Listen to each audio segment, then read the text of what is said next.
Became his crowning legacy and an enduring symbol of hope and optimism, of which all of his descendants are very proud.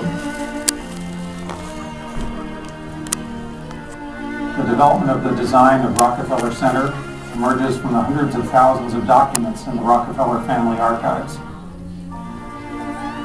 John D. Rockefeller Jr. committed himself to working with the Metropolitan Opera Company to create a new home, though he leased a large tract of land. The plans were being made for building the Metropolitan Opera home when the Depression occurred and the Metropolitan Opera backed out of the arrangement. And that set the stage for deciding what to do with all this land that had been leased in Manhattan. With the help of his advisors, he felt that if he were going to do something here, he should think big and do something that would have an important impact on the city as a whole.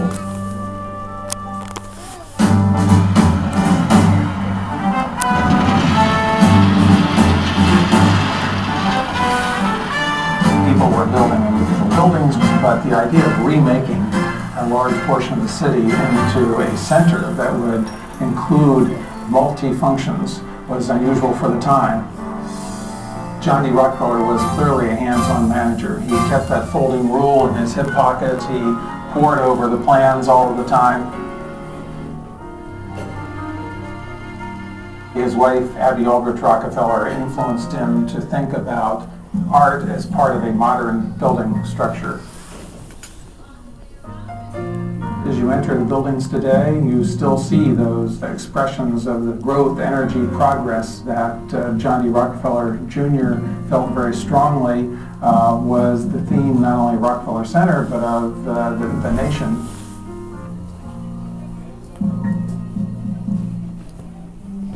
From Radio City in New York. It was a fortuitous thing that Father was in touch with someone like David Sarnoff, who was a pioneer in new technologies in television and in radio, to identify these new industries with the city.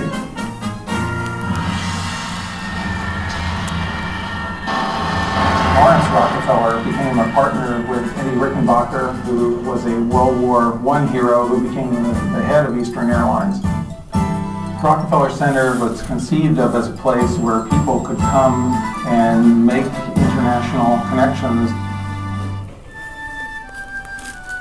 In the period of the Depression, many people were working part-time or were supporting numerous family members who couldn't get work, and Rockefeller Center was an extremely important venue in the city. Mr. Rockefeller, in this bitter workday world, especially now, your action stands out as a beacon of light to those who earn their living by the sweat of their brow.